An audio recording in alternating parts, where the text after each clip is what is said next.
మంచిర్యాల జిల్లా జన్నారం మండలంలో నిన్న కురిసిన అకాల వర్షానికి ధాన్యం తడిసి ముద్దైంది. దీంతో తడిసిన వరి ధాన్యాన్ని ఖానాపూర్ బీఆర్ఎస్ పార్టీ నియోజకవర్గ ఇన్ఛార్జ్ బుక్యా జాన్సన్ నాయక్ పరిశీలించారు. తడిసిన వరి ధాన్యాన్ని పరిశీలించిన అనంతరం రైతులతో మాట్లాడారు. తక్షణం తడిసిన వరి ధాన్యం గింజను ప్రభుత్వం కొనుగోలు చేయాలని డిమాండ్ చేశారు.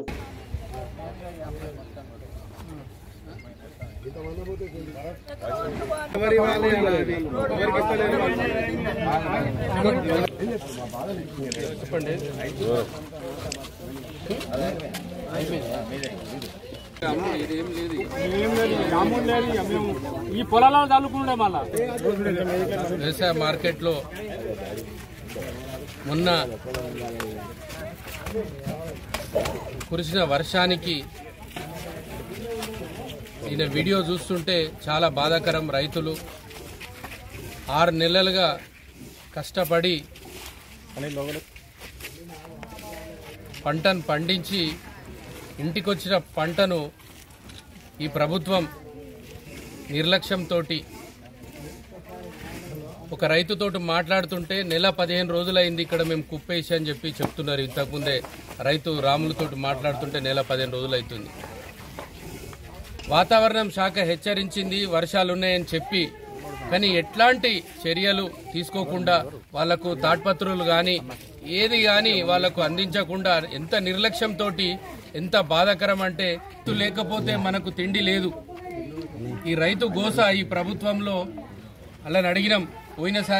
పోయిన ప్రభుత్వంలో ముందే కొనడం జరిగింది.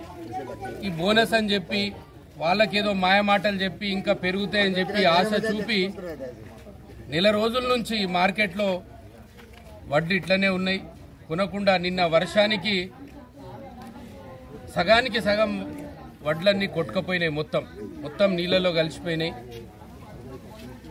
ఇప్పటికైనా ఉన్న వడ్లను కూడా ఇంకా వాతావరణం శాఖ చెప్తుంది ఇంకా వర్షం ఉందని చెప్పి ఈ ప్రభుత్వం ఈ రైతుల మీద కక్ష సాధింపు లేకుండా వాళ్ళ మీద జాలితో ఎట్లయినా వాళ్ళు 6 నెలలు పెట్టుబడి పెట్టి ఇవాళ ఇంటికొచ్చిన పంటను కొనకుంటే ఎంత బాధాకరం.